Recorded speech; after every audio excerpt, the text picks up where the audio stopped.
அவர் போகணும்னு நினைச்சாரு, மழை பெஞ்சிருச்சு. கடவுளின் குழந்தை அவர். அவர் திறந்து விட்டாங்க பாருங்க.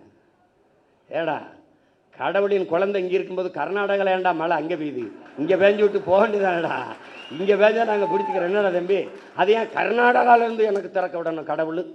கடவுளின் குழந்தை இங்கே இருக்கும்போது கேட்கறீங்களா? அது உடனே வழக்கை போட்டு நிறுத்தி விட்டார். அப்படின்னு வழக்கை நான் போட்டு, நீ வா அங்கே உச்ச நீதிமன்றத்தில் போடு, நான் வரேன். கேட்கறதுக்கு பதில் தான் சொல்லணும். உடனே உங்களுக்கு மனச்சான்று இருக்கா? உனக்கு மனச்சான்று இருக்கா? உன்னால காவல் நிலையம் மரணம், இவனோட தம்பி உன்னை குறைச்சி சொல்றேன், 60 நாள் 5 மரணம் காவல் நிலையத்தில் கார்த்தி சொல்றான், 5 மரணம். அந்த மரணத்திற்கு உங்களால் அடித்து கொல்லப்பட்டவனுக்கு அது அரசு வேலை கொடுத்துருக்கீங்களா? என்ன நீ என்ன பண்ணிக்கிட்டு இருக்கீங்க? என்ன வேலை நடக்குது இதெல்லாம்? அப்போ அரசு பணி என்பதற்கு மதிப்பு எவ்வளவு? இவ்வளவுதானா? இவ்வளவுதான். குடிச்சு செத்தா அரசு வேலை, நடிக்கிறவரை பார்க்க வந்து செத்தா அரசு வேலை, அப்போ படித்தா தெருவில் நின்று கத்த வேண்டியதான் வேலை, இதானா?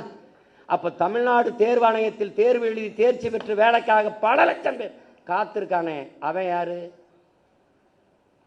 ஆசிரியர் தேர்ச்சி பெற்று தேர்வில் தேர்ச்சி பெற்று பணி நியமனத்திற்காக காத்திருக்கானே, அவனுக்கு என்ன நிலைமை?